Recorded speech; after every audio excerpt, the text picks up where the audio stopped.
Hey everybody, Shel Broadnax here with Real Estate Staging Association. I am super excited today to present our education panel.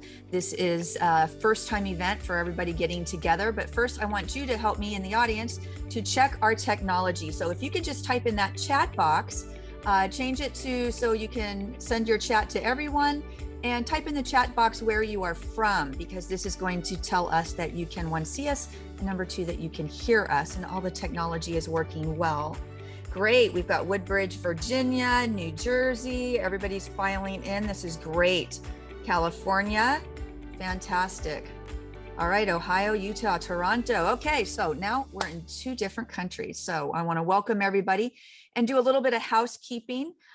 Just let everybody know that this is recorded, so you can watch it later if this is something that you would like to do. But I want to thank everybody for joining us, and I want to introduce our education panel. I'm just going to run it quickly, and then we're going to talk about some things, and each education panel expert here is going to be able to pop on, answer some questions.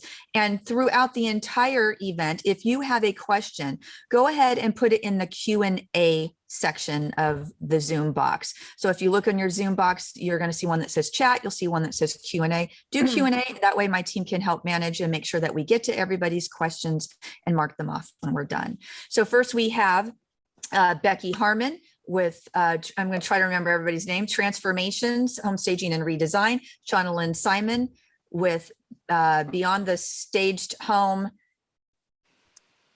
and SLS Academy. I was trying to think, Beyond the Staged Home is your other business. Audra Slinky, Home Staging Resource. Net and Sarah with, say the name of your company for me. We are. Thanks for visiting. Thanks for visiting. This is a new company, and they are all about short-term rentals. Christy Barnett, decorologist. Wanda Colon, the Decorating and Staging Academy. No, that's not it. The Academy of Staging and Redesign. Academy of Home Staging and Design. Home Staging and Design. There you go. Debbie Boggs and Julie Young with Staging Studio. Sandra Race with the Decorating and Staging Academy. Christine Ray with CSP and Kim Capellish, and Bobby McGrath with Occupied Staging Specialists. I think I got them all. Lots of staging experts. So I want to thank everybody for joining. So now I think we're already up to about 73 people. So we're just going to go ahead and get this rolling. So one of the first things that we wanted to talk about was what is really the difference between the educators that are all here on this panel and RESA. So it's a really great question because a lot of people tend to confuse what it is that we do. So we want to set the record straight. So RESA is a trade association. We are a 501c6 tax exempt nonprofit organization. So we're a membership organization. 501c6 means we're a trade association. So we're not a charity, but we're set up the exact same business structure as the National Association of Realtors and the Women's Council of Realtors. So we're set up that way, which means that nobody owns it. I work for RESA. I have a board of directors that I report to, and we all find ways to be able to work together within the industry in order to raise legitimacy in our industry. So a little over 100 years ago, the National Association of Realtors formed, and in 2007, RESA was formed, and we were formed actually with about 600 stagers that we onboarded initially from Christine Ray. So she was very crucial in the beginning days of helping us form RESA. One of the reasons why we onboarded so many people in the beginning was so we would have some clout, so I could go out and negotiate some discounts for our members, start growing chapters, and really just starting to make an impact. So that really gave us the ability to make a foundation that's really solid in our industry. We want to be able to support all stagers in the industry and to be able to create some self-regulations. And we're going to talk a little bit about regulation a little bit later. But one of the first steps that we made towards that was accrediting education providers.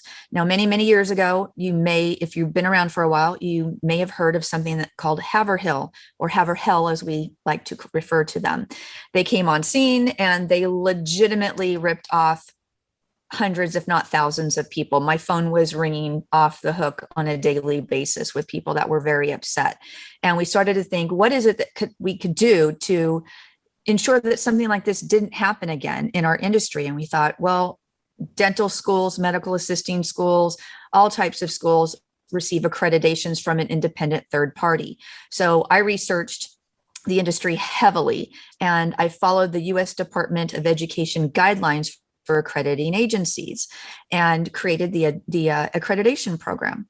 So it's a little bit about why it was formed. The importance of it is to be able to ensure that potential students that are reviewing somebody's classes, that they can be rest assured that an independent third party has reviewed them, that they meet educational standards, that it's not something that's fly by night. It's not something that, they're going to fly across the country, try to walk into a Crowne Plaza somewhere for a class and walk in and have the doors be shut or have nobody know what they're talking about. So we know that we really, really review everybody. It is a lengthy process. Most people, when they turn back all of their materials, we get usually about 2 binders full about this much information that we're extracting. So we review everything, even their fiscal soundness. So we make sure that they hit our 62 areas of standards that we've created for starting a staging business. They also add on more information as well.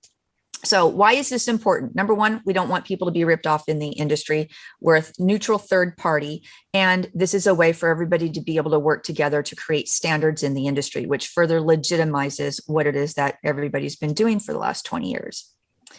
So we also know that it's important for educators to teach some standard content, which means that anybody that's coming onto the accreditation program and the accredited providers here have agreed already to be able to teach certain subject matter that is standard, which means that Reese is going to cultivate the content and they're all going to teach it the same way. The reason that we're doing this is because there are certain things that stagers need to be taught the same way across the board, because again, that foundation is the same. And sometimes when people are taught things a little bit differently, that foundation is not as strong. So we've all agreed the important things when it comes to business structure, insurance, basic real estate terminology, ethics, contract basics, photography, copyrights. Those are all things that are super important for all stagers to know, and they need to know it the same way. Now, all of the other things that are involved in the industry, we don't want to infringe on anybody's creativeness with their schools and what it is that they're doing. So with everybody's training, there will always be their freedom to be able to teach the other subjects the way that they want to. And that's what sets everybody apart. So they still retain their individuality while also working as a group in order to make sure that stagers have a better foundation moving forward. So we're super excited about it. So we're going to open it up for a little bit of discussion. So we're going to have Debbie Boggs, Christine Ray, Audra Slinky, and Christy Barnett come on. And once everybody's mics are on, they probably already are, because I have a great team handling this for me. Let's talk about accreditation. So let's just talk about why you all decided to go ahead and get accredited. Absolutely. It's so important for home stagers to have that credibility of a certification that is accredited by our own industry. And that just gives you so much confidence, and it gives your clients confidence in you and trust in what you're doing. Yep, absolutely. Christine? I think it's that third-party support, it's impartiality, someone who's reviewed material and said, yes, this is something that you can trust. And I think that not just the assessment of the text, but also of the competence of the people who are delivering the program. And that would be important. In an unregulated industry, how else do you measure? Yeah, for sure. And Audra? Yeah, kind of piggybacking on what both of them said, Christine, we've been around for so long, and I've seen so many staging training companies kind of come and go. And I do find you're going to learn something great from pretty much everybody, but it is nice when that company you've invested in is going to be around. They're going to support you throughout your business, throughout the life. They're there for you, like all of these trainers are. And so I loved that bit. And I also loved actually going through that process, finding holes in my training. This was back in 2009, but I so appreciated that those auditors kind of went through it and said, hey, no, I'd like to see more of this, or I'd like to see more of this. And I was like, oh my gosh, because sometimes we don't know what we don't know. So that was helpful. Yeah, for sure. And Christy? Well, I started staging in 2003, and I was looking for training for a long time, and I finally found some, and I went through that training, and it was it's no longer in existence, so I can say this. It was pretty poor, honestly. And I can remember being so disappointed and feeling like, this is not how it should be. So, over the years, I didn't start training until 2015, but over the years, in growing my business and learning what worked and didn't work, and just through all that experience, I thought, it's so important to be trained by someone, by a company that actually knows what they're doing, who's had a successful staging career, a successful business. So you can learn from those people and you don't make all the mistakes that a lot of us had to make along the way. Yeah, absolutely. That's one thing, Audra, to piggyback on what Audra just said about finding holes. It's one thing for sure that the feedback that we've gotten is that, wow, we never thought about that. We never thought it. And it's like the things, part of the process that it takes all the providers through what's called a self-discovery process as part of the application, where it even asks them, do you own the business by yourself? Do you have partners? If so, how many partners do you have? How many staff meetings do you have during the year? How many times a year do you review your feedback from your students? Do you even have feedback from your students? So some of them, as you go through the program, it's like, what, that's a great thing. We actually really do need to do that. And it actually empowers the education providers to be able to say, what, we're going to get this on the book. So we know every quarter, this is the review that we're doing. And they write that into actually their business model. So it strengthens the organization as a whole by being able to go through this particular process. And then, like, it's called self-discovery. So you discover the different things that you want to tweak a little bit as you go along. So I would imagine everybody, because I know the answer to this question already, but I know y'all, when you went through the process, was it overwhelming just a little bit to look at it and go, wow, really, this is a lot of work to put it together?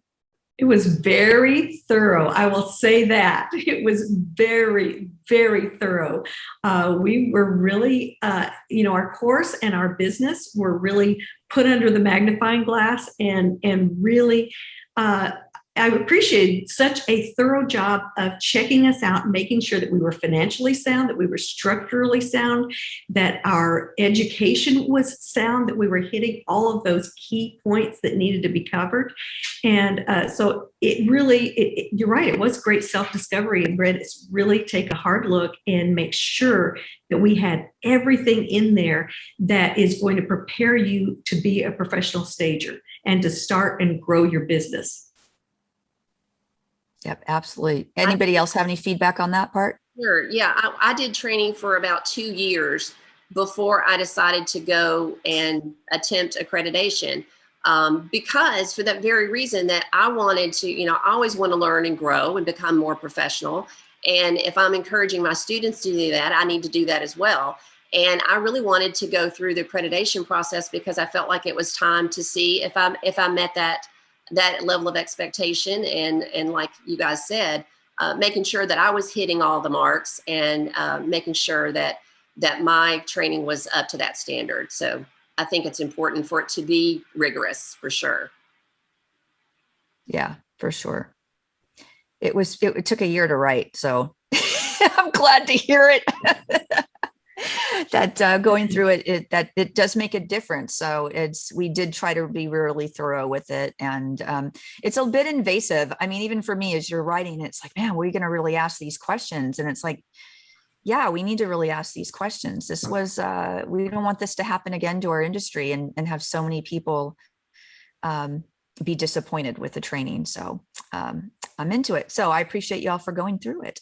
Okay, let's move on. Does anybody else on the panel have anything that want to jump in or comment on this subject? Nope. Okay, we're good. We're going to go on to talk about core education. So what we do is we consider core education, your foundation training, the training that you take if you want to start the business. Other trainings are referred to as niche training. So if it's something specific, if it's just a color, I don't mean just a color course, but if it's a course that focuses only on color, then that is something that is niche related. And then we have our continuing education, which a color course could certainly be a continuing education for yourself as well. And all the other little subjects, the smaller courses would be considered CE. So we want to talk about why the core education is important to become a stager. So we're going to bring on Julie Young, Bobby McGrath, Kim Kapelish, and Wanda Colon. So here's the thing. Let's talk about this. So Kim, you and I go back to the beginning of the industry as well as Bobby. And it's the big saying is that you don't know what you don't know. I think that is the one sentence that I think reigns through all of us that have been in the industry for so long. But what is your take on this as far as the foundation training, core training, where people, they start out on their own and then they end up taking the training? What are your thoughts on this? Absolutely. If people realized how much there is to learn and how legitimate of a business this is, and how many hundreds of thousands of dollars in revenue that might come through your way, I think having decades of expertise handed to you on a silver platter in less than a week for a pretty nominal fee. There are lots of different types of programs at different price points. In Los Angeles now, you can't even get a contract done for under $3,000. So if nothing else, that would be a place where you could say, if the money is the issue for you, that would be an area where you can maybe help get over the hump with picking a training program. But in addition, in Los Angeles, things have gotten, when you go through a walkthrough on a vacant home, they are asking you, how would you space plan this room? How much would it cost for a couple of extra chairs in this area? What would you do with this area that doesn't make any sense and we need it to make sense for the buyers walking through? What style are you going to put in? What are your terms? All of that. And if you lose that one client, I have to tell you, Shell, early on in my career, a investor called me and his mentor had told him that he needed to have staging done. And we struck a deal on what his package price would be. And from that, we did, I've probably done 400 homes in my career based on him and all of his referrals from that time forward. And I still have 2 of those clients today.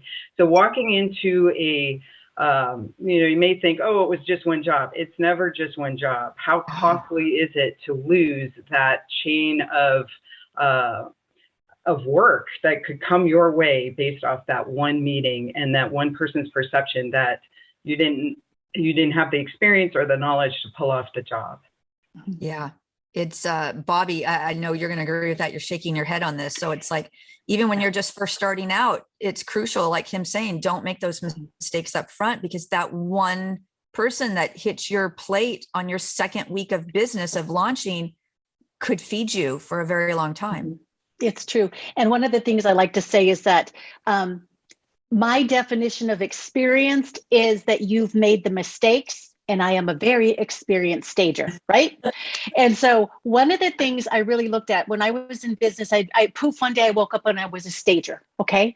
So what happened was I brought a skill set from my past and all of these things together and everything. And I was in business for about a year and I thought, I don't know what I don't know. So I did receive training at the time. And so what was interesting was there were a lot of things that I was thinking, I don't know if I agree with that. I'm not sure about that, but it opened my eyes to it. But it also filled in the holes of things that I didn't know I needed to know. Okay. So the definition of an expert, again, is me. It's like an expert is someone who knows the things you didn't know you needed to know. So what I love, and I actually, with my students, I will talk to them about receiving core training. And I actually refer to our core trainers right here, because I love them all. And so I do send them your way, because the process is when somebody, like I did years ago, poof, I want to be a stager, you don't even know what that means, right? And so when you start out there, you've got vacant staging, which most people think of staging still to this day. They're thinking it's the vacant side. I call you guys the glamour girls. Okay. So the vacant staging. And then there's the occupied side, which I referred to as real life home staging, where you have the pink, blue, and green sofa and the pink lazy boy, right? And so there's all these services in between that come off of those. And if you don't know these things, if you don't know how to apply these things, when opportunities come up, you may say yes because you're eager to just do anything and then fail. But if you're aware of it and know that that's not what you want to do, that's not what you want to focus in on, then you can say with confidence and feel good about the fact that, actually, I don't provide that service, but I know someone who does. And so it's all about understand, do you want to be a broad, all-encompassing staging company? Or like me, do you want to be a solopreneur and focus in on a certain aspect of the business? And until you know what all those different aspects are, how can you know and how can you decide? So I think now I ask myself all the time, poof, if I could be, well, first of all, if I could be 18 years younger, I'd do it. I'm just saying. But if I could go back 18 years ago and say, okay, what is the one thing I wish I knew when I started my business? What would that be? And so I look at that. And so that's why I created my OCS course. Now, here's the deal. But that's not a standalone. That's a specialization, right? So I think it's very important that as stagers, and if there's people here, I've invited a bunch of people who have been wanting to look at our industry to come today, because I want them to see there's a whole luxury liner full of services staging can provide. Do you want to be that luxury liner, as many of our core providers are? Or do you want to be the speedboat like me? Come in, do a special service, and then come back out. What do you want to be? So that's why I love the core trainers. Well said. Important. Julie? Yes, well, going back to why the core education requirements are so important is to review and look and what you want out of your business. According to the U.S. Bureau of Labor Statistics, in the first year, about 20% of small businesses fail. And then at 5 years, about 50% of those businesses fail. And on top of that, RISA has statistics that show most stagers entered the industry without any training whatsoever, and they think they can do it, and then they get in it and they realize, wait, this is a business that might be over my head. And in about 10 to 12 months, they start training. So you don't want your business to fail. You want your business to be growing and thriving, and everyone on this panel is here to support you in that effort. So we've talked through several different core requirements like pricing and business structure, real estate terminologies. I think the whole list is on the RISA website, but it's very important. You can go and review that list, and all the core trainers here have that within our curriculum. But we each have a different way of presenting it. And plus we give you additional essential training information on that. But we're here to support you. We want to save you a year of effort, and we don't want to see your business fail. We're rooting for you, and I would encourage you to go check out everyone's website. I know we have a lot of free resources on our website, as well as the other trainers here. And you can start there, just like dipping your foot in the water and just see what it's like and what the importance of that would be and how it can help you with your business, because we really want to see you skyrocket and go there. Yeah, absolutely. And Wanda?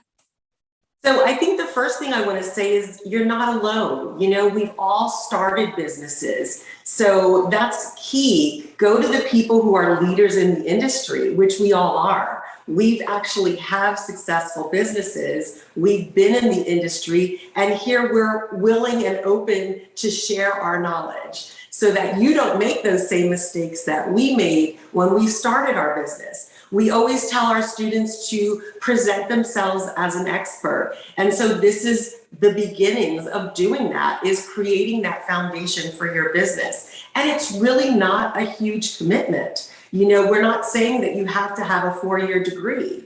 right? We're saying, here is a great program. In literally a week, you can be certified. What I love about what we offer is then we also have coaching so that when you're on the field, you actually have a resource to come back and say, this is something I've never tried before. This is something new that maybe we didn't go over in class, but you have access to these people that are leaders in the industry. And I feel like between me and Kim, we have seen it all, so we really love when our graduates reach out to us when they're on the field, because I feel like this is when we help them the most, but creating that foundation is key. Yep, absolutely. Well said. Well said. Okay, so we're going to move on. We've covered core education, accreditation, the differences between education providers and RESA, different things that we do. Now we're going to talk about continuing education. So we're going to bring up Becky Harmon. Hello. Hello. Sarah Carricane, Annette Grant, and Sandra Race. And I would like to mention that Becky Harmon actually serves on, we have so many committees. Becky, help me out. Leadership and Professional Development Committee. Yes. Yes, there's just so many words. Leadership and Professional Development Committee. And this committee is part of RESA. We work a lot with committees, and committees are formed by RESA members, leaders in our industry that come together. So this particular committee has been working on a continuing education program. So a couple years ago, we surveyed the RESA members and the industry as a whole. We asked about legitimacy in the industry. Did people think that it would bring more legitimacy if stagers had continuing education requirements? Because we are not government regulated, we are what I refer to as being self-regulated through RESA. We can do that. So we can require that stagers, members of our organization, are required to take CE credits in order to renew their membership. So it's no different than real estate agents that have to take CE in order to renew their license. They're licensed through legislation, which will never happen in our industry because there's not enough money in the industry in order to make that happen, nor do we want it. Government's got enough on their plate. I will just leave it at that. We just want our own plate. Stagers bring the plates. They know what's on the plate. They don't need any help with anything on the plate. So we want our industry to be self-regulated. That way y'all have the control over what it is that happens. That's one of the biggest things with RESA that I think general members don't really recognize is that RESA is you are RESA. This is a literal movement in order to make the industry better. One of the ways to do that is to bring legitimacy is to have CE and to have these types of requirements. So NAR did it. They did it through legislation. We want to do it without government regulations, without anything like that. And we can do it because we can just mimic exactly what it is that they do, which the committee has put together information on. So we're going to talk about this. So the committee, Becky, had come up with the different tiers. And actually, I should have gotten a screenshot of that to be able to pull that up, but we'll just talk about it. So we're going to have different levels of membership within RESA. The first one is what we're going to refer to as a provisional membership. That's for people that have been in business for less than 2 years. There won't be CE requirements attached to their first 2 years of business because they're getting themselves going.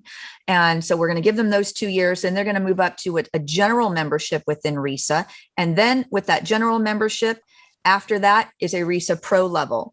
And the RESA Pro level is where you need to prove that you've been in business for so long, that you've taken core education or you've been in business for so long. The general RESA membership will also have educational requirements to be able to be in that level or to be in business for X amount of years or a combination. And with that being said, they'll also require 10 hours of CE credits per year for each level of those upper membership levels. The CE credits are easily earned. They can be earned by taking a CE program, webinar, whether it be free. If you go to RESACon, it'll take care of your entire CE for the year because you're there for more than 10 hours. Volunteering, speaking at an event. What other ways? Serving in leadership, Becky, was another one. Being involved in chapters, and I'd like to see more of that. Let's continue to be involved in chapters. I was the Florida State president for a while, and I've been involved in leadership since 2010 and been staging since 2004. And 2 years ago, I was invited to be on the continuing education panel because of my affiliation with, I'm an ASID interior designer, and they also require continuing education credits. And I used to, back in the early days, kind of think, I don't want to have to do that. Once you become a designer, you just don't. But, the continuing education has been incredible because things change, the industry's changing. And I just wanted to kind of mention it can inform you on safety, profitability, up-to-date information on new products, sales tax requirements, like do we pay sales tax on fake and staging? I mean, there's a lot of crazy things. I mean, the being informed about even just products, safety, design codes, and I'm hoping that more stagers will get involved in interior design. That's another question down on the list, but let me just ask you a few questions as far as continuing education. Are all your independent contractors insured? And this is for newer businesses. When does an independent contractor become an employee? Is my personal car protected if I have an accident while on the job? Do you know that? In doing renovations, we do small renovations, which are happening more and more today. How far can we go without stepping over the line into interior design? What is the legal landscape? And continuing education is going to give you all this. And I just think it's just giving more credibility to each person participating in it. And I'm very excited about it. And I have to tell you, I wasn't in the beginning, and now I am. So it's we all have things to learn. We all have areas of specialties. And I think this group here is brilliant, and they all have different strengths, and together we're unstoppable. Absolutely. Well, the committee's done a great job of putting it together. When I say committee work, these people have worked really hard and for a long time, because they'll bring something to the board of directors. The board of directors will communicate back to them, investigate this, tweak this a little bit, consider this, talk about this, and they work together for a long time. And it gets many different people, because even the board of directors changes because we have elections every year. And then sometimes the committee members change. But thank goodness we have ones like Becky that have stayed on that are going to see it through. So we're super excited about it. So Sarah and Annette, what do you all think about CE as it plays into the industry, the importance for stagers to be able to embrace CE as part of membership? Gosh, Becky, number one, thank you so much for all the work that you do and bringing this to the forefront. But like she said, the industry is changing. There are new avenues, right here for you to grow your business. But how would you know if you're not staying involved in the association, the Real Estate Staging Association, if you're not staying involved in those who are specializing in niches and in areas of business that will help protect yourself and help you grow yourself and have a sustainable, long-lasting business. And you do it by just continuing your education. Always be learning. We're always learning, and we encourage others to do the same. You can get bogged down in your day-to-day, and you get so focused and siloed and with blinders on. And when you're doing that continuing education, it helps to take those blinders off. And you might begrudgingly do it, like Becky said, but all of a sudden you take the blinders off and these ideas start sprouting too. And so it's just it really encourages you to get out of your own way sometimes, because sometimes you get so deep in your own business, you need to come up for some air and learn some new things that'll bring some freshness to your business. Yeah, absolutely. I know I've had to take classes before, even for work requirements. And it's like you kind of dread it. And then you go and you're like, oh, yeah, I'm kind of glad I did that. I got something out of it. Because you're right. You just get going full throttle, and you're not, when you don't know what you don't know when you're starting a business, you don't know what you're missing when you're running the business unless you get out. That's a good quote. I hope somebody wrote that down. Timestamp that, Felicia, so we can go back and see what I said. Sandra, CE, what are your thoughts? Well, as I'm looking at this panel, I'm thinking we've all been in business a long time. And I love what Christy said. When we all started our businesses, our staging education, we had a lot to learn, but we didn't get here where we are and been in business this long without having some kind of continuing education. And I have one friend and she goes, I just like to collect initials. I just try and get certified in anything.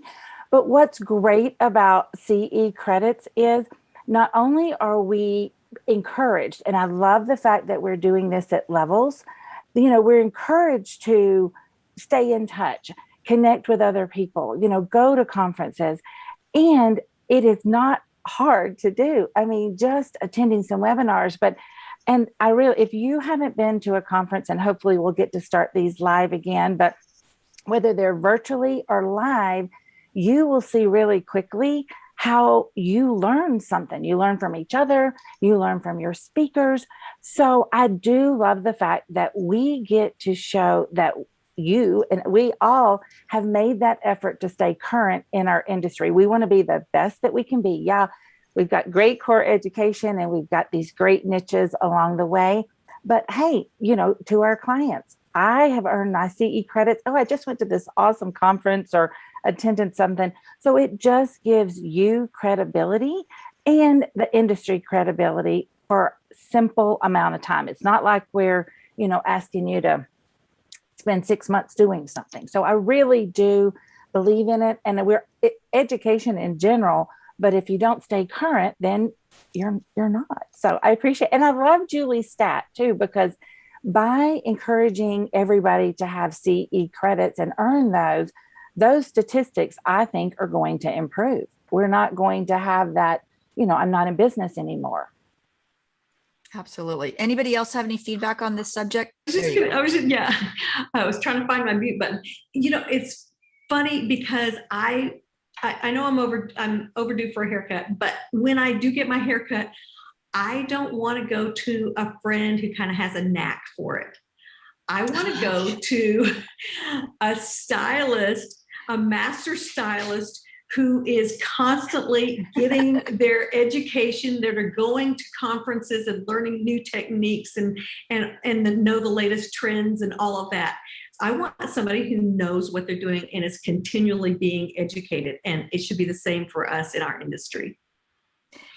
You know what? That is such a good example, because first, Aveda is responsible for this. This is something that I splurge on. It is important for me that my hair look a certain way, and I go and you pay for it, and I don't complain about it. It's just, it is what it is. And I totally agree with that. Christy, did you want to say something on this?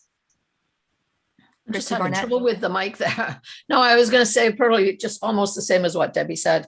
It's really important that we get the message out to the real estate agents and to the sellers why it's important to them. Because we're all talking about why it's important to the stagers, but it's really the end consumer that has to be protected. And they need to be aware that not working with someone who has taken extensive training, that has insurance, that knows about all the different aspects of danger, because that's the bottom line. There's too many people think that this is decorating and it's fluffy and it's easy and it's all okay. And pricing is getting beaten down by the real estate professional now, who thinks that it's part of their marketing plan. Great, but it shouldn't be part of their marketing dollars to pay for the staging, because that's, to me anyway, I find that the standards get compromised when they say, you know what, yeah, but we only have $1,000. What can you do? That's compromising the quality of the work, but it's compromising the equity return for the seller. And that's what's the most important message. It's not about how fast the house sells. It's about how much equity you get out of the house. And you have to be an expert in that. I just feel it's part of somebody's portfolio. Right? It's not just a fluffy thing. And that's really, what I wanted to say about accreditation. I couldn't get my mic on for you, but it's important what you do at the Real Estate Staging Association. It's not just, here's a badge, stick it on your website. You're accountable. We're accountable. And we have to make the real estate industry understand why it's important. Yeah. Soapbox over. I just think it's just, I just get so frustrated. It's like a lot of you, I've been in the industry since 2001. And I see it like over and over and over again. It's all the people who come in who don't know what they don't know, as we say. they need to know why it's important. To absolutely need to know it's important. You shouldn't be able to practice your discipline until you are ready. That 2 years of testing it out could be compromising results for the seller. That's where I've always come from. I think it's a really important point that you need to take into consideration. It's fun. Yeah, it's a great fun job, but it's an important job. If you look at real estate is the biggest investments most people have. So, that's where I come from anyway. Audra? Yeah, I love that.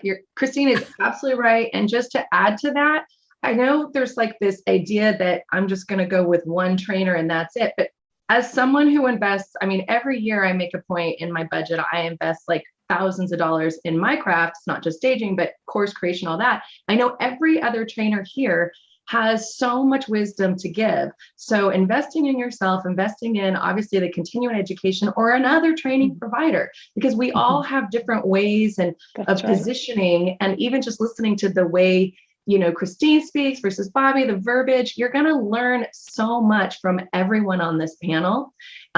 So, investing in yourself is kind of critical. And then another thing, how many people in the chat room are finding themselves doing a lot more staging design work before they're going into the home now? So this is becoming really, really big. And it's like this interesting trend that we've always done, but now it's getting bigger and bigger, where you're going in and you're making design choices for clients before you're even putting that furniture in. So it's like, now we're not just putting in furniture, right? We're doing all of these, light things. So everything that a designer does, we're like renovation before even the staging. And so these are things that, I learned something from every RESA convention, from every chapter meeting I go into. And I know everybody here does too. I'll be curious in the chat. Yeah, good. I know, I'm hearing it all the time. We're turning into more kind of design stuff. So that's why staying on top of our craft is so key. Yes. I believe there's a paradigm shift happening in the interior design renovation world. And honestly, I think, we're giving them a run for their money. I feel like people know how to shop on Wayfair. They don't need the traditional interior design anymore. And they are becoming real estate agents. I know a lot of designers who just couldn't make money in that field. But let me tell you, renovations, a couple of my graduates are in the year of COVID doing $200,000 doing renovations. You need to know how to do that. It's not that hard. And how far can you go before you step over into legal trouble? And that's what, continuing education can give you. And just reiterating what everyone has said, basically, like, you don't know what you don't know, but you also aren't expected to. You're not expected to be an expert in all things right out of the gate. But in order to continue to elevate your business, you will see that as your business grows, you have different needs and different demands on yourself. So things that maybe weren't as important in the beginning become more important 2 or 3 years in. And now you're kind of caught, pardon the expression, but caught with your pants down, where you're like, oh, shoot, I don't know how to do this. I don't know how to grow a team. I don't know how to, add on, franchise into other areas. I don't know how to bring on, build my warehouse. There's so many different specializing type courses, whether they're the webinars or full out education training where you're collecting some letters to your name. There's so much out there, and it's up to you to choose which ones you want. But to Audra's point, you should be investing every single year. There is no excuse for this to not be in your budget. And you get really good tax breaks for any sort of training that you do. And anytime you're investing in yourself, there's always some really good tax breaks for it too, because obviously the government sees it as being important that you are good at what you do as well. So, whatever it is that you feel you do not do as well as you want to be doing, go out and find a course for it. It exists. I promise you, it probably exists. If it doesn't, tell us, and one of us will create it. One of you will create it. Yeah. So speaking of creating courses, that's a great segue onto the next subject matter, which is community colleges. So we are definitely seeing at HQ an onslaught of community colleges teaching staging. Ooh, let's open this up. So Christine Ray, Audra, Christy Barnett, and Julie Young this time from Staging Studio. Let's talk about community colleges. Let's start with Christine. You're first on my list. I went out of order last time. We're seeing it too. I had somebody say to me, "Oh, I took a course at community college and they used your book as the foundation for the course." And I'm like, "What? What?" I just don't know. In my experience, I've approached colleges and I've had them steal my material. So I'm not a great fan of them.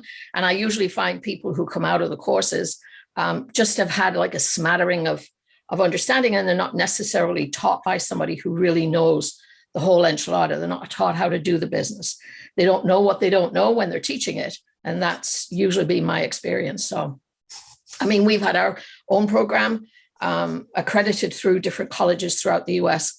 But in Canada, they just have stolen material or use my, Home Staging for Dummies book as the foundation for their course. So it's not been a great thing for me personally. But I do find that they end up finding, when they come out of any of those sort of community colleges programs, that they now realize that they don't know what they don't know, and they go searching for more. Maybe directing them to RISA might be that commitment, Yep, for sure. For sure. Audra, what say you? I get so sad when I hear about people. They're so out of this loop, right? Look at this great loop of people. And I just feel like, oh no, they're not going to have the community. They're not probably even going to know about RISA. I mean, obviously, if they went to the community college, they didn't, and it's just, I always take the approach that, people need to come to a trainer, like they need to have already had that passion for design, that love. They've been developing that in their life, all their life, right? Through their passion, and we're a unique breed. So then it's about how to position, price, all those processes that every one of these trainers teach that you're not going to get at a community college. So I'm not running into it a lot. I mean, I even asked my customer service people, because with our 888 number, and they're not running into that much either. So maybe it's more in, I don't know, in other areas of the country that I don't know, but that makes me sad. Christy Barnett, what do you think about this? Well, it's interesting, Christine. I've had that same experience with a lady who came to me and said that she had taken a community course and that they used my psychological staging book as their curriculum. And I was totally taken aback. And in a way, I'm like, well, okay, that's good. They're talking about staging. They know about the home staging industry. They're learning about people in the home staging industry. But I also talked to a lady a few years ago who was teaching a staging course at a community, like an adults community college for, just for adults coming in, doing a, every Tuesday night kind of thing for a semester. And I asked her, I said, oh, that's really great. Tell me about your experience in staging and your work. And she said, well, I've never staged a home. And I said, so, but you're teaching it. And she said, yes. And I know there are things that can be taught by people who haven't done things, but I kind of see this industry as like Audra said, this is a unique industry. We're a different breed. It's kind of like a trade and kind of an art too at the same time.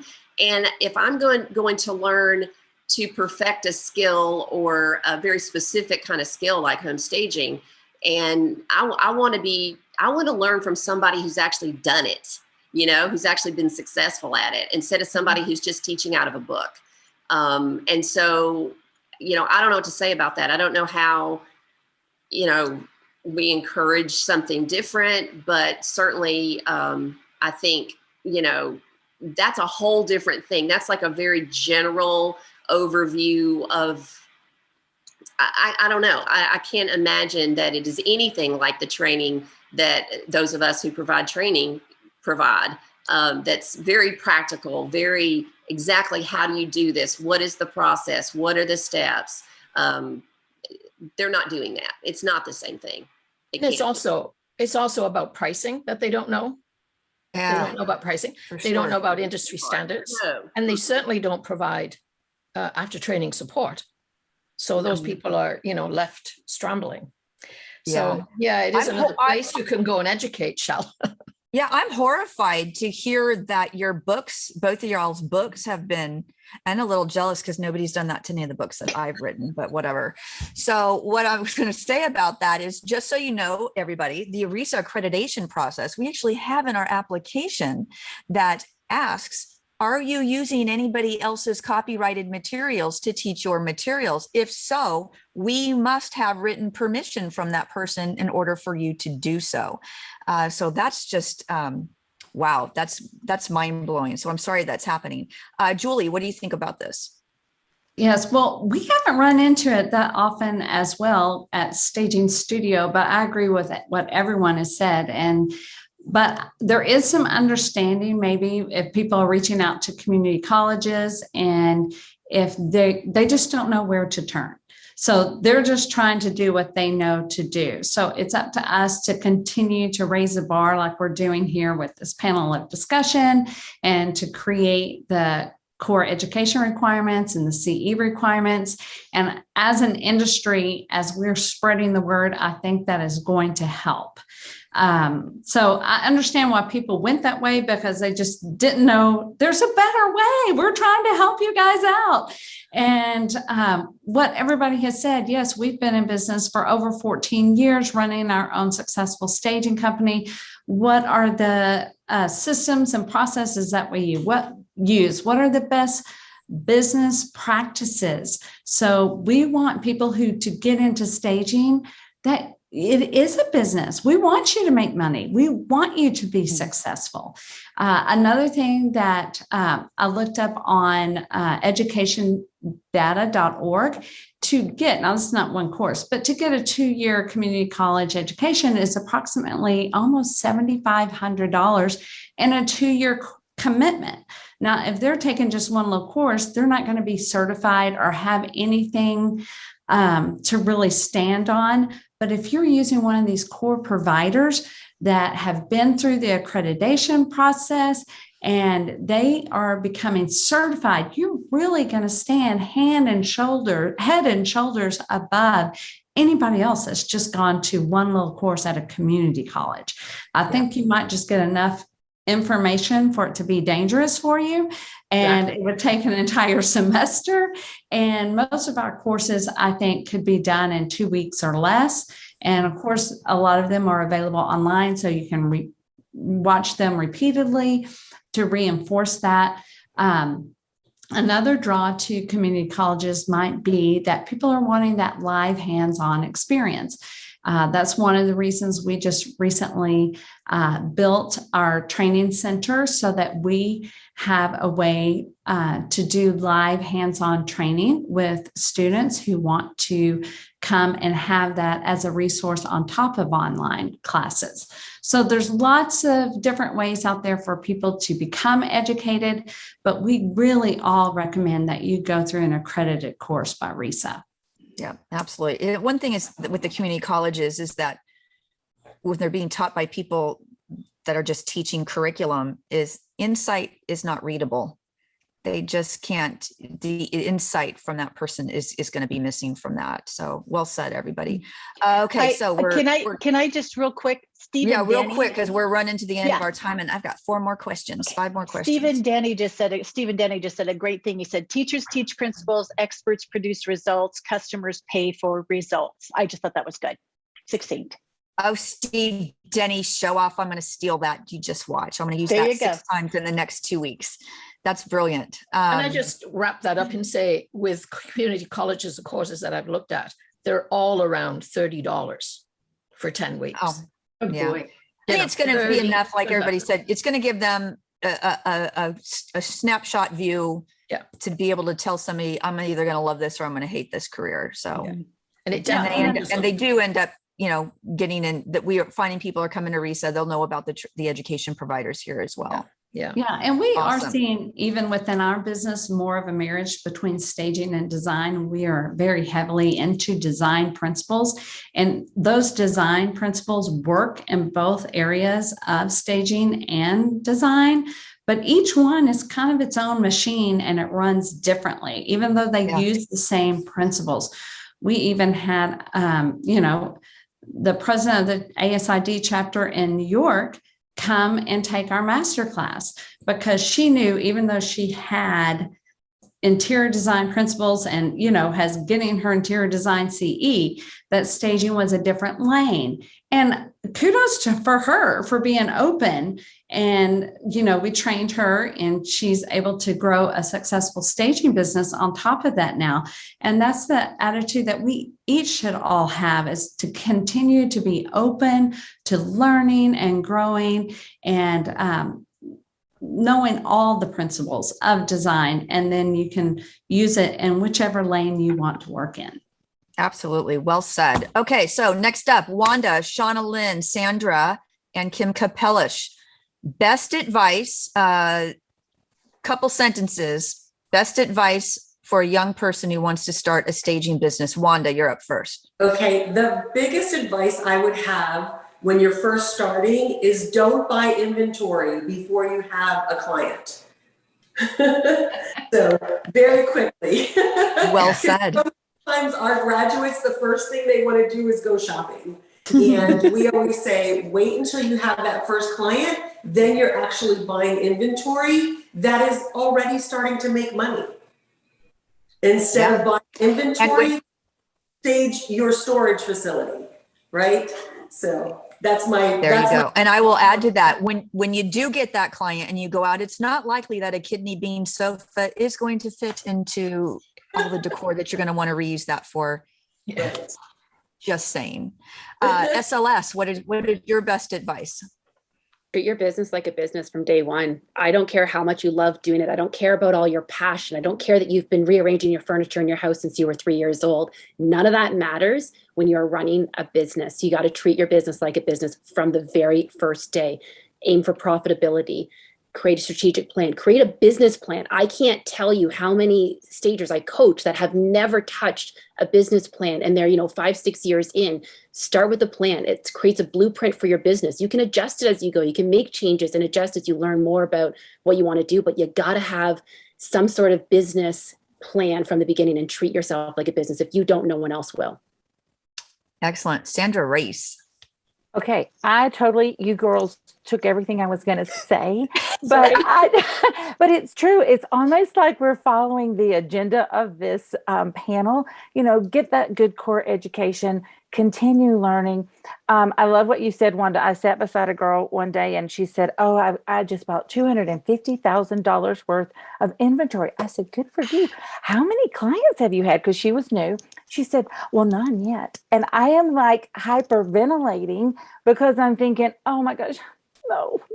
But I do think that when you write those business plans and you write your own personal goals, they need to be yours. You don't need to offer, an additional seasonal decorating or, luxe staging. If that doesn't line up for you, it is okay to personalize your business plan for you and your family and what your budget is at the time. And the other thing is, I really can't stress enough that ethic and honesty, even delivering news that I always say it may seem unpleasant, but it helps them make money and move on to the next chapter of their life. You're getting paid to be ethical and honest and give them good sound advice, which you could do if you had the core training and continuing education. Very good. Very good. Kim K. Well, if you are younger and just starting, I would say obviously beyond the core training, join all the webinars, all the forums, do everything you can, watch all the TV shows, maybe take some interior design courses. In Los Angeles, a lot of the strategy here for the agents is that they are going to mini flip the properties before they put them on the market. So if you have some of those skills and those expertise, that's another area where you can add to your business, assisting investors as well as the agents themselves and securing that staging job further on down the line. If you are feeling insecure because you are younger, just know that the technology loop that you are naturally born with at your age is certainly something that is well received and easy, because everything is getting digital in real estate now. And so align yourself. A lot of real estate agents are coming in their 20s and 30s. Align yourself with them. The people who are hiring them are either like-minded or in the same demographic, or they're looking for something that's fresh and different, which is they're going to introduce. It's a great way to approach new agents, is to say, hey, how do you set yourself apart when you're newer? Let's become a team. When you're offering staging and doing these different things with your clients, then you're a force to be reckoned with, and you can team up with people that are in that area. I would also say, even concentrate on the demographic that's maybe in your age group. Some apartment staging, some condos, and then as you build your brand and have a portfolio to present, you can start branching out into other areas that you already know your own demographic, the look, how to create it, what your demographic likes and doesn't like. And if you're installing in those particular types of properties where the buyer profile is going to be that, you're going to have a great way to get started into the industry to build credibility. And once you have that big portfolio, you can start moving out more. But that's a great place to start. Absolutely. Absolutely. Okay. Next up, Becky, Sarah, and Bobby, and Julie. Let's start with Becky in a couple sentences or just a couple subjects. Actually, just do a couple subjects. What college classes would you actually recommend that somebody could take if they wanted to start a staging business? Well, obviously, I'm going to suggest core training to begin with, because you don't even know what your weaknesses are. But somebody who really wants to take college classes, because we're getting a lot of young people, business and marketing. Everyone wants to go decorate, go buy pillows and do that. But really, just like Shauna said, if they don't have their business set up from the very beginning to make $1 million at some point, they probably never will. So I think the business and marketing take advantage of the free resources, the Service Corps of Retired Executives that the Small Business Administration offers, a core training, and honestly, going to a RESA conference is like a college education in so many things. And we all learn so much whenever we attend a conference. That's so much better than, not the college courses aren't good, but my opinion is For sure. secondary. Excellent. So Sarah, same question. Subject matters.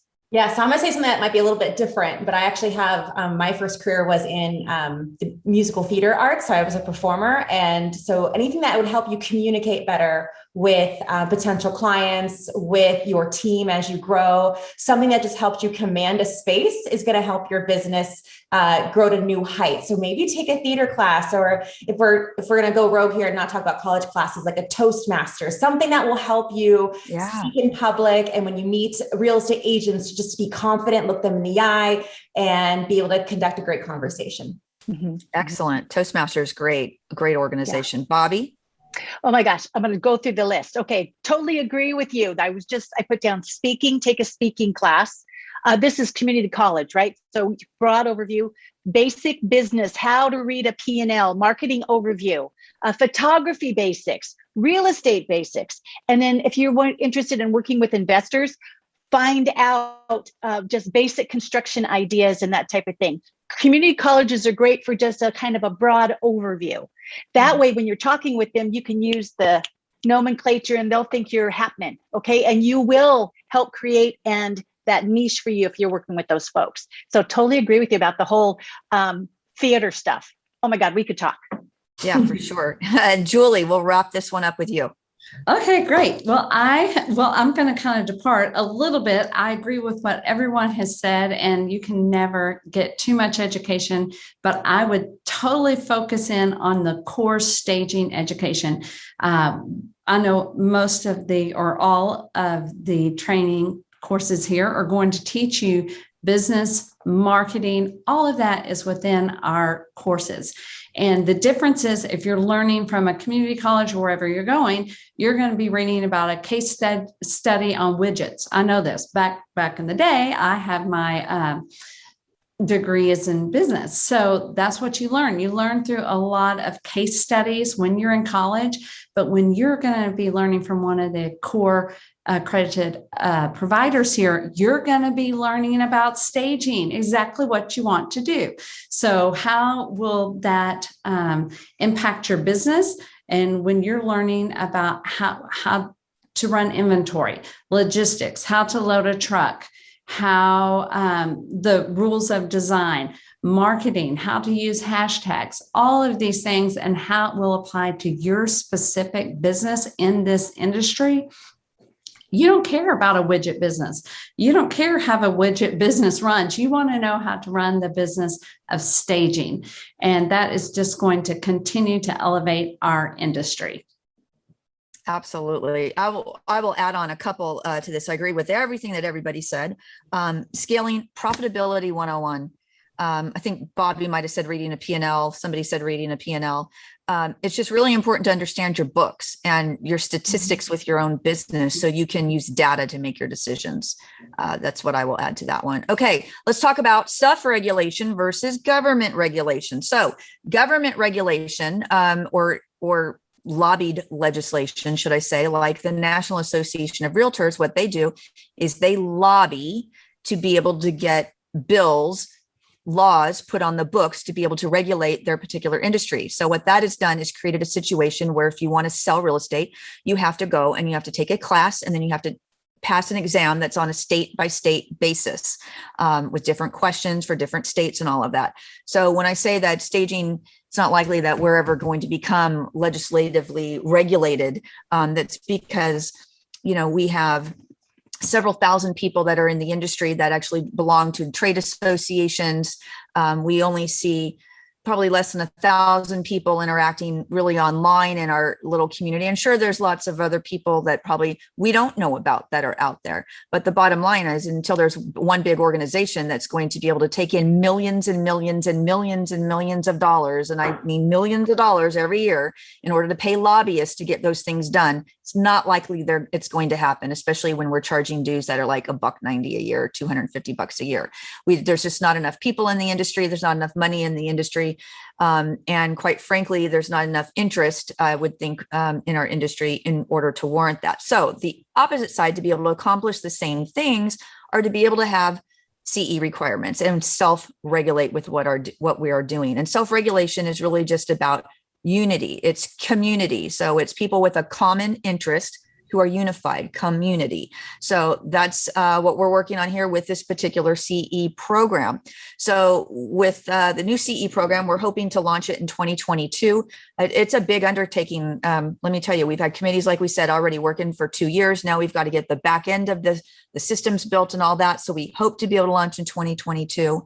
But let's talk about where we see the industry in the next 5, 10, or 15 years regarding to self-regulation. How successful do we think this program is going to be?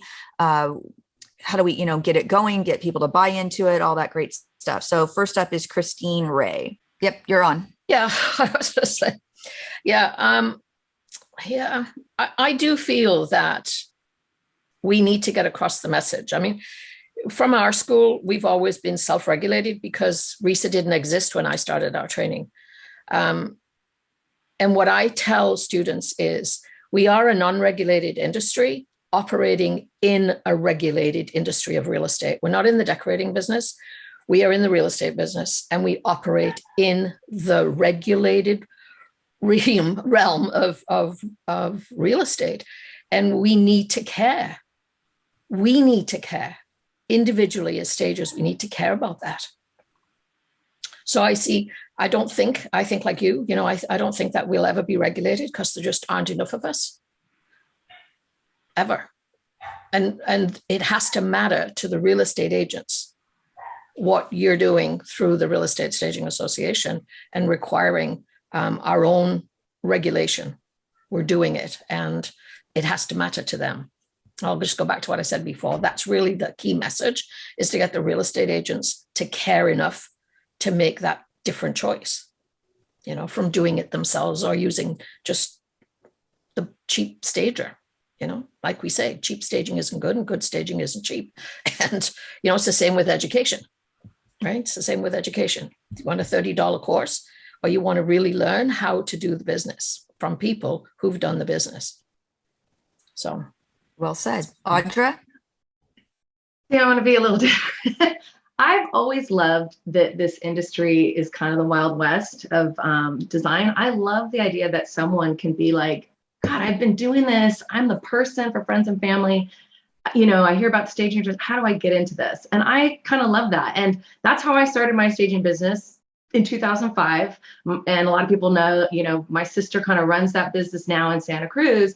And, you know, I love the directions this industry is going. I love that she's like telling me, God, now we're doing tons of design work. And that is, you know, design pre-staging. And she's not knocking down walls or anything like that, but she's under the general contractor. I mean, she's, you know, making these great, she's putting in a lot of design ideas, expanding her business. There's a lot of different ways you can take this business. And so I kind of love that it's not, I don't know, like Christine, that it'll ever be regulated, not just this business, but now look at the interior design industry. That used to be more heavily regulated. When I started in 2005, I couldn't get a trade discount, right? I couldn't shop wholesale as a home stager. Nobody knew who I was. You know, they're like home staging with, you know, now, you know, you go to market and red carpet is rolled out for the home staging industry because we are the buyers. We are the tastemakers right now. Listening to Cheryl yesterday, seeing where she took her business and the work she's doing, thank God she wasn't, you know, regulated, like all of us, you know, which is super exciting. Like, I love that someone can do that. I mean, look at like the designers of the day, Nate Berkus. He's not a, you know, formally trained, whatever. We all know his name, you know, so it's kind of exciting to see the industries merge. Do we want to care about absolutely agree with what Christine said about, you know, processes, you know, making sure people don't get cheated, but, you know, that's kind of a buyer beware. The agents are always going to find some probably cheap stager, and then they're going to get burned. You know, I actually believe the cream rises to the crop, you know, top. You know, when you focus on your business and being the best that you can, don't worry about your competition, be your best, you'll do great. Yep. Very good. Debbie. Yeah. So, you know, nearly every professional career has some kind of licensing or continuing education, whether it's an appraiser, an inspector, and an insurance agent. You know, I'm a licensed real estate agent, and so I have to get 18 hours of continuing ed every 2 years. At one time in my life, I was a stockbroker, definitely had to get continuing education all the time for that. So whether it's required or not, it's something that we need to be doing for the benefit of our own business and for the benefit of our clients, so that we are offering the best value and the best product, the best professionalism, we have the highest standards of ethics, of excellence, of just everything we do is constantly being refined and improved. And so we should all be wanting that as we grow our businesses. Absolutely.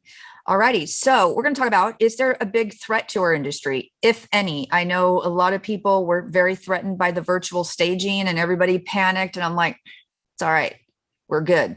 So, Bobby, do you think we have any threats to our industry? If so, what is it? Complacency is huge. It's like, it's good enough. And so if we all will, one of the things as I was listening here, I says, you know, we're talking about regulation, you know, self-regulated government regulation. And I'm thinking what RISA is all about, there's process, but I think of it as not regulation, but elevation. So if the importance of RISA and all of the trainers here and the trainers to come is that we present in a strong voice together. If we have the same message across the board, we all speak it different, but the same message, that's what's key. So complacency is too big. I look at the self-proclaimed stagers who come in, and because they're great marketers, they will go out and they make a big splash, and then it's a big bomb. And then those of us who have really worked at perfecting our craft, if we're just alone by ourselves, we may not be able to get the word out. But as a member of RISA, we're able to have that collective voice to let people understand, look, I'm a RISA pro, this is what that means. That's what's really key there. And then I also look at, I'm not sure if I'm going to be real popular on this one, but I believe that we are sometimes a victim of our own wonderful marketing, in that all we put out there in our photos is ultimate magazine perfection. And honestly, A lot of people can't afford that. So, you know me, I'm the occupied side, right? And so what I look at is I tell people all the time, the Glamour Girls, I love making magazine vacant staging. I actually kind of miss that part of the work. But now what I'm looking to do is create that magazine like. So if we can also put out the vision of what, you know, it doesn't have to be perfect. It needs to be better. It's not about making it pretty. It's about making it marketable. If we could get like that out there, it covers really both sides of the industry. And I think that's really been one of the big hurdles in our industry. I think sometimes we shoot ourselves, we scare our clients away. Very good. Not And like I Wanda, thought do you about think, Wanda, do you think there's any threat to our industry? So I think the biggest threat to our industry is when someone is starting off new and they feel like they don't have the expertise to charge the industry standard. I can't compete with free because you need pictures in your portfolio. So I feel it's super important to get the foundation, to become the expert by being educated by industry professionals, you know, and go in as an expert and charge. You know, I always tell my graduates, you paid to have this certification, you need to charge for your service. So I think it's one of a really big problem for new stagers. They are afraid to charge the industry standard. Very good. Shauna Lynn?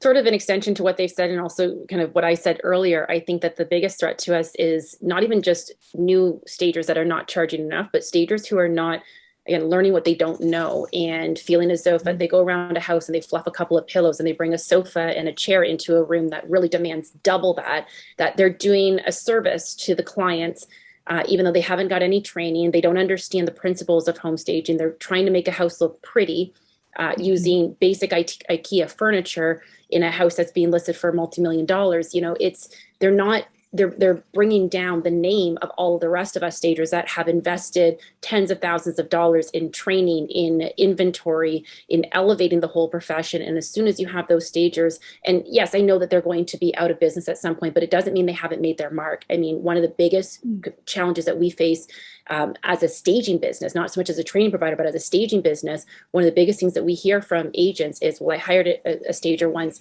here's what they did that I didn't like. And it's shocking to us, some of the horror stories that we have heard. And so, of course, we go through, you know, assuring them that that's not what they're going to get from us because we are a professional company.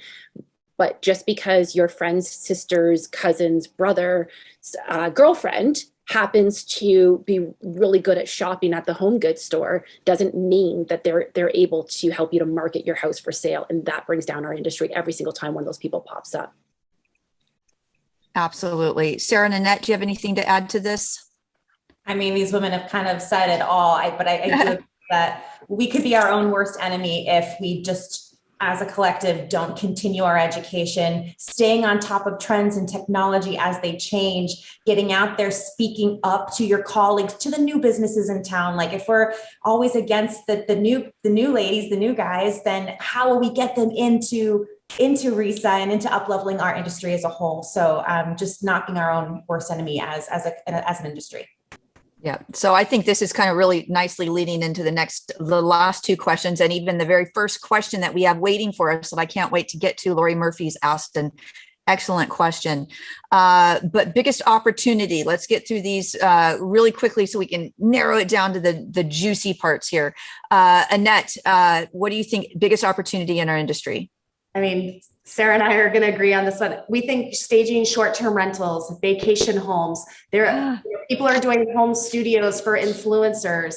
There is a market for that, and we're exploding, and we just want people to understand this is happening. It's here, and you can add it onto your portfolio for sure. Love it. Love it. Shauna Lynn. I'm going to piggyback on that. I mean, I've done a ton of short-term rentals the last couple of years. It's definitely a big industry, but even aside from that, just, you know, venturing into, and I don't, you know, I know that, I think it was Sandra earlier that said, you know, you don't have to be everything to everyone. You don't have to do seasonal decorating. You don't have to do all these different things you don't want to do, but there are opportunities to expand beyond the staging world if there's something that interests you. I'll admit, I first started off, I'm like, oh, I'll do declutter and I'll do all these things. I don't want to do any of that stuff anymore. But short-term rentals, that I love. So find something that that really works with you, but is there a way that you can help your clients beyond that staging? So that aftercare, how can you help them beyond what you've given them in terms of selling their house? There's always going to be opportunities out there to help them further. Absolutely. And Becky, what do you think a big opportunity for our industry is right now? Well, I think diversify in general. I went to a seminar a long time ago called Multiple Streams of Income, and we need to be open because our industry is evolving and growing and becoming more, people are respecting us and asking us to do things, and just the natural thing is to get involved in a renovation. And again, I've got students who are making hundreds of thousands of dollars who've tapped into this, and they're not looking back. And it's exciting to see it happen. And then Airbnbs, I've done that just recently, more this year. I mean, COVID kind of opened up the world to us because we had to rethink, staging was slower, and it was probably a good thing, a blessing in disguise, because we started doing additional things. And I'm excited about it. I feel like the whole design world is going through, like I said, a paradigm shift, and we need to tap into that. They're expecting us. They want us to help them. And why not? I make a huge amount of money in referral fees just for picking materials. It's really exciting. Absolutely. Okay. Christy? Yeah, I just wanted to say, I've always said that home staging is the backdoor or the gateway drug into the design field. And I never expected it to be that, but that certainly was what it has been. It has been for me. And that's one of the reasons I wanted to speak this year at RISACon about diversifying your business beyond occupied and vacant staging, because I had no idea that these other opportunities would present themselves. And I've worked with so many people who have never worked with a designer before and never would have, but they really love the idea of getting a paint color consultation for their new home, or having someone be a design consultant, not a designer, but a design consultant, and helping them choose the finishes and the furnishings and things like that, the things that we really love to do anyway. So there's just so many opportunities. You just kind of have to think outside the box. And I love, and that's another thing about the continuing ed. It's so important to learn about all those things, including the short-term rentals. That's huge. It's huge now. And there are going to be more things that come down the pike that we're all going to be already, because of our staging experience and training, we are going to be the ones on the front end of those new services for sure. Yep. Absolutely. Great feedback, everybody.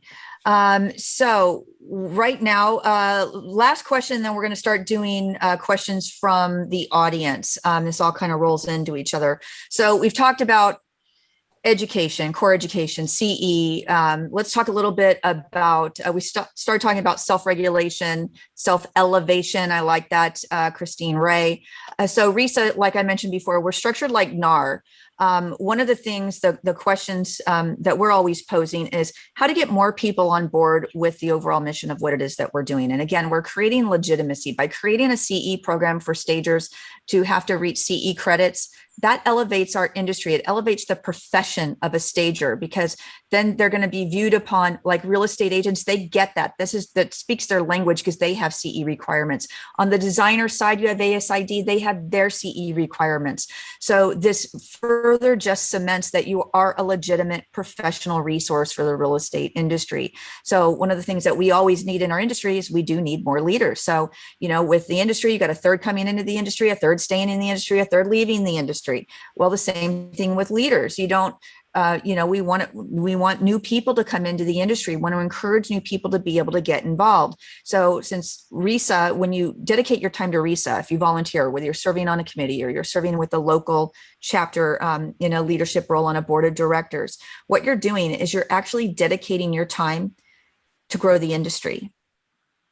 And that's important because everything it is that you do is it's because we're a nonprofit. It's literally for everybody. It's for the industry. It's not for me because I don't own this company. We're not privately held. It's not for anybody on the board of directors. They don't own RISA. So when you get involved, you are really at that level of being able to participate in change. So we always say, be the change that you want to be. It's a famous quote. I think it's Mahatma Gandhi that said that. If you see something in the industry that you don't like, you get involved and you work to change it. And everybody on this panel has done that. They've dedicated their time, their life, their resources for many, many years in order to grow and cultivate the industry. And they do it because we're building something big. We've got to think bigger picture. NARD did this a little over 100 years ago. RISA has been in existence since 2007. So it's now we're headed into 2022. So we're just at a small fraction of what it is that they have done. But yet look how far we've come and what it is that we're doing. So this question is for Sandra Race, Kim Capellish, and Debbie Boggs. How is it that you think that we can get more people into leadership into RISA so we can continue with the overall goal of elevating our industry? So we'll start with Sandra. I think Sandra had to leave because something was getting delivered. Okay, Sandra popped off. No worries, I missed that. I've got 5 boxes open. Kim Capellish. Well, I just hope that everyone understands, especially when you're new, that being in a leadership position isn't just about credibility. It gives you an opportunity to speak in front of other people, be around the lingo, be around people who are more seasoned than you and learn from them. And then there's always a new topic or a subject that's being taught or learned. I love the idea of the Zoom that's been going on so that you can attend a lot more of them. For myself as a busy stager, it's a little bit difficult in Los Angeles. By the time you add travel time and all of that, half your day is needs to be available to attend training. So the fact that everything is Zoom and maybe we can do more Zoom is an opportunity for people to join more and also then become more in leadership positions by hosting those or setting everything up and being the leader in that position. Absolutely. Debbie. Yeah, you have the opportunity to really have your finger on the pulse of what's going on in the industry, to be a part of the rich experience of the awards and so many things like that.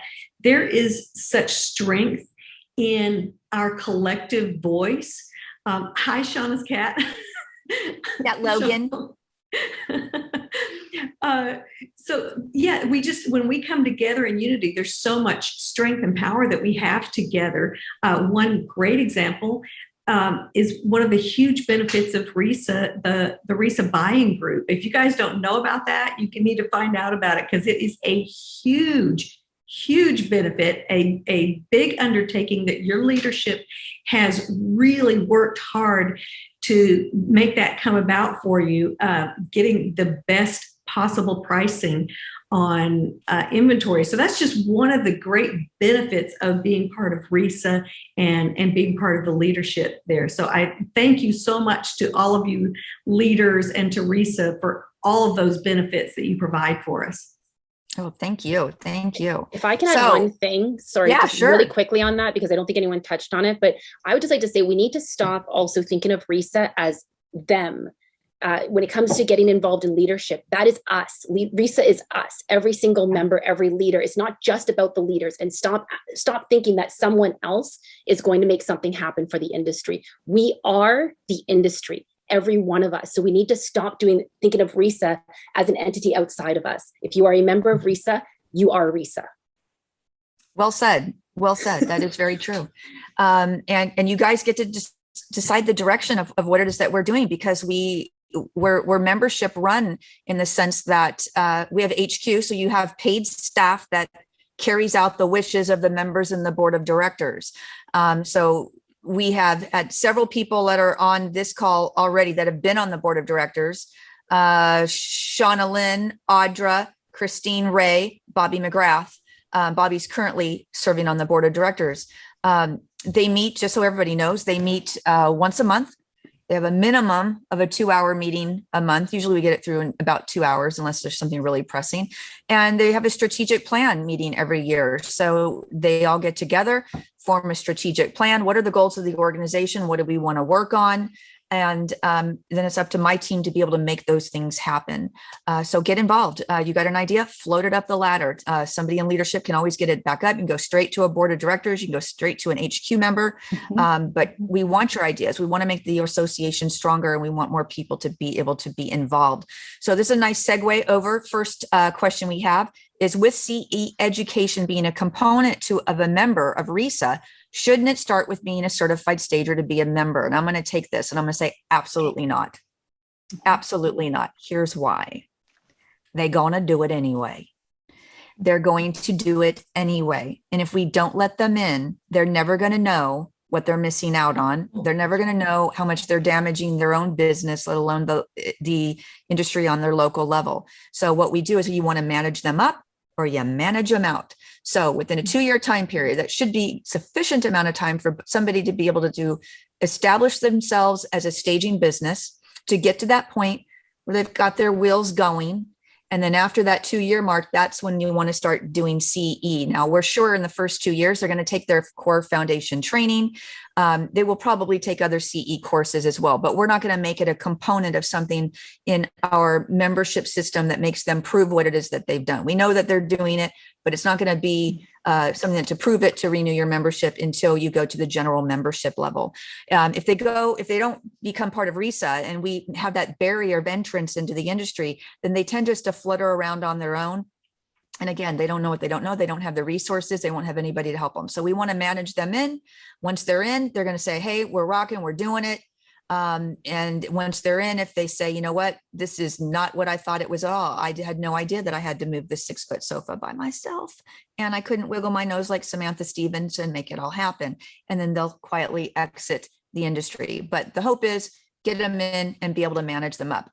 Anybody else on the panel have an answer for that particular question regarding the first level of membership in CE? Does it make sense to everybody? I would say, think of it as almost like a mentorship. That first 2 years, they don't know what they don't know. So they're going to be watching around. They're going to be watching us. And RISA has some great webinars and things that are free. And they're going to be thinking, I hadn't even thought about that. So it plants seeds of them deciding whether or not they want to move on. So kudos, Shell. That was a lot of discussion on the board. So it's a great program. Love it. Yep. All right. So next question, how do you handle it when you're working with a low staging budget from a client and you have to scale back the staging and that impacts the staging results and potentially the sale? When you can't do your best work, it doesn't feel good to you, but yet it keeps the pipeline of projects going. I've got an answer for this. It might not be popular, but Shauna-Lynn, you wanted to say something. I could see it on your face. Go ahead. Well, because we run into this all the time. So first of all, I do like the fact that you are saying you're going to scale back the staging to meet a budget rather than just giving a discount. So kudos on that one, 100%. But I think Christine was the one who mentioned earlier about integrity. I know I heard it from one of the panelists about integrity. This is where your expertise is going to come in. You have to be able to stand behind that staging. And if you feel that it's compromising the impact, you shouldn't be doing the staging. So I always have that conversation with my clients. I explain to them, listen, I can take your money and run with it, but it's not going to get you the results you want. So the minimum that I feel comfortable doing and still being able to provide you with the impact of what staging is looking to achieve is this. And you dictate that. And I got to tell you, 99% of the time, they have no issue going forward with it when you present it that way. If they ask me to, can we take a few items out of the room? No. They always try to get these light versions. And I explain to them, that's when I have that education moment of home staging is marketing. It is not decorating. It is not about just throwing some furniture in a room. So I don't know if that's what you're going to say, Shell, but that's where I'm at. It's exactly what I was going to say. It's integrity. It's like, if you can't do the job, it's just, there's nothing wrong with being very direct. People, a lot of women, especially, have a problem being direct, and being direct is not rude. As I often tell somebody when I'm having to be direct, please don't mistake my directness for rudeness. I'm not able to do what you want because it would compromise the integrity of the work. So you'd be better off leaving it vacant than doing this vignette with a broke down ficus tree from Michael's in the corner with a wingback chair and a throw next to a fireplace. So you just walk away. Anybody else have a different answer than this? No, but I just want to add, it does compromise your own company, the quality of your brand, but it also compromises the brand of the real estate agent. Yeah. right? They're supposed to be building a brand too. So you just have to for sure. educate them. That's all. Audra? I agree with all of that, but I also need to add that there are going to be so many jobs that you're going to wish you could just have done one more thing. Like I wish, like we just did a live one with my sister, a week ago, and she really wanted them to paint the beams, but that's where their budget ran out. But so sometimes the perfectionist in us, wants it perfect. So sometimes we have to let go of that, but never let go of it to the extent that those photos and the quality and the integrity is going to be lacking, because just what they all said with Christine, you're representing the agent, you're representing everybody. And here's the other good news. When you're very clear and you set that expectation as the expert that you are, the agent gets on board, the client will get on board. If they don't, they may not be your ideal client, but the agent also then thinks, gosh, okay, I love this stager because she's actually telling them, being the expert that she should be, and she's telling them how to get the best price, which is going to make me look like the agent that everybody's going to want. So, yeah, absolutely. Great feedback. Go ahead, Julie. Okay, I'll make sure I was unmuted. Yeah, also, this is where it comes into where you want to make sure you know your numbers and that you run your business successfully. Because if you're keeping statistics on your own homes that you've staged, you're going to know the percentage of return on investments of the stage. And you're going to know approximately if they invest a certain amount of their list price, what they're going to be able to get on that return. So know your numbers, not just industry numbers. If you're new in the business, great, use the industry numbers. But as soon as you stage your first house, now you have stats. So keep up with your stats and be smart in business, not just in design and decorating, so that you're able to bring that to the table when you're talking to your clients and you're going to win them over. And we don't think about it as being salesy or slimy, but just a way, an opportunity to be able to educate them. Excellent. All righty, next question. Large staging companies seem to be the driving force behind lowering the bar on price.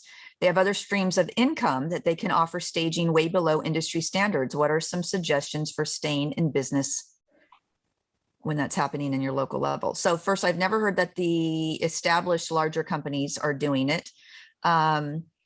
I can see where their rental might be more affordable in certain areas compared to, court or something like that, because they own the furniture. They can have a little bit of wiggle room.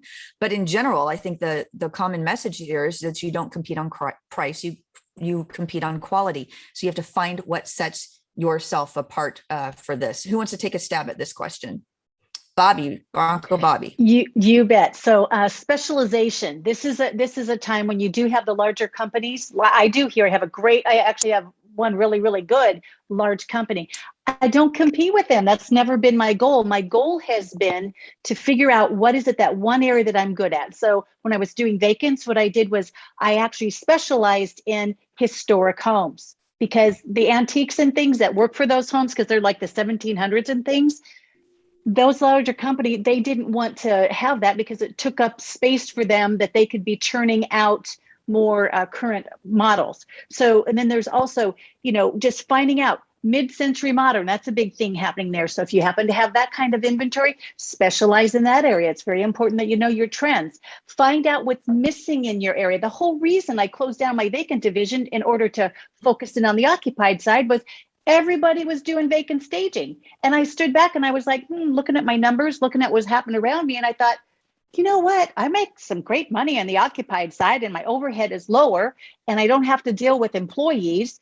Hello. So then I thought I can refer to these great vacant people. And now I know, what do they specialize in? Anybody out there doing historics? Anybody else? I could refer that out and focus in on the occupied side. And when I did, oh my gosh, it changed my whole world. So instead of trying to compete with the big guys, don't become that. Become that niche specialized person, and don't ever say, I just do occupied or I just do. No, you specialize in. Okay. Take the word just out of your world. I love it. All right. So we're coming to the end of our time. We're going to just grab a couple more questions because my next session is starting at 2 and we need 15 minutes of prep time ahead of time. I'm an Airbnb superhost. How do I market myself on Airbnb as stager, decorator, consultant, like Christine said? Quickly. Yeah, so Airbnb is an online travel agency. That is not necessarily a place where you want to be marketing your skills. And it's really hard to go onto that platform and say, hey, your photos stink, right? So that's not the place you want to be. Airbnb does allow you as a superhost to draw out your profile. So there you can gently mention what it is that you do and what have you, but then you want to find other places where you can connect with short-term rental owners. And there's tons of meetups and other ways you can connect with people on a more direct level that's more appropriate. Excellent. Yeah, you definitely do want to be working with local investors and hosts. That's what you're looking for, those local ones. There is a feature on the Airbnb platform that we talk about in our short-term rental styling course about they have this platform that has exploded called Airbnb Experiences. And it's a way that you can teach a class. It's usually locals that are going to come to your class. You could teach a class on staging. You could teach a class on Airbnb hosting or anything like that. You can also do that over Zoom, and you can get paid for doing it. So that's just one little tip of a way to connect with those super hosts. Excellent. Okay, so a question about the CE program, where there'll be different membership badges to indicate what level that stagers is at. Yes, I believe that is on the plan to do that. What will happen with the current RISA stagers who've not had any education? There will be a grandfathering of certain things. Nobody will be left behind. It'll all be worked out. Everybody will be happy. We will make sure of it. They don't want to take course, will be removed from RISA. It's a loaded question. We're going to make everybody happy. So we're going to do our best to be able to accommodate everybody, Allie. So too much to get into right now because we haven't launched the program. But once we do, we will make sure everybody is taken care of. And to invite local untrained competitors to join. I'd like to invite a local untrained competitor to join RISA and hope she learns how to charge what she's worth. Any suggestions on how to word my invite? I don't really know her, but she gets a lot of jobs with her lower pricing. Great question. Hey, I saw you were a stager in my area. I'm a stager in your area. I would love to be able to get together and compare notes. It's really nice to be able to have somebody else that is like-minded doing the same job that we can do. We can refer business to each other. And it's really nice just to be able to have the support, especially when you just need to vent about something. Does Monday or Tuesday work for you? Super easy. I just did it in my stable. I run a horse boarding stable business for my side hustle to support my horse habit. I just did this the other day with a boarding stables, and we've communicated. I sent a referral first thing this morning. So that's exactly what I do. And I would just meet up and invite them to a chapter meeting. And if you have a chapter in your area, but just get together and open up some dialogue, invite them to join the Stage It Forward group, invite them to join RISA, join the RISA group. So we're really at the end of our time. I really appreciate it. This has been so great. I know that my team is asking all the training providers to get a screenshot of everybody. So if we can just smile real quick and let them take a screenshot, and I'll just do mine quickly. And I just made everybody go away, so I don't hit the right button. So I can't do my screenshot. Hopefully we got a screenshot in of everybody. We appreciate everybody being on the panel. Any final words? Anybody have something that you're just dying to get out in the next 2 minutes? We covered it all because these are the experts in the industry. One thing. Oh my God, I'm sorry. Bobby, go Guys, ahead. if you are thinking about running for the national board, please, you got through October the 8th, and I'm telling you, Richard and I, our terms are over, and we want you. We want people with voices. And I was told when I joined the board, be yourself, give your opinion. We need that difference in order to create a stronger union. So please consider doing that. October 8th is the deadline. And it's yes, absolutely. Get involved. There's lots of opportunity for leadership. Elections are, lots of information has already come out. If you need more information, visit the website about the elections. All the positions are posted. If you want to speak to somebody, you can certainly call HQ and ask any question and we will answer them. Christine Ray, did you have a final word? You're muted. I think she was saying no. Oh, okay. I was just saying goodbye. I have to go. Okay, bye. All right. Nice I just want to see make you sure I all. got everybody. All right, everybody. Thank you so much for joining me today. We really appreciate it. Check out our next speaker starting at 2:00 Eastern time today, David Greenspan. We'll see you then. Until next time, everybody, happy staging. Bye. Bye.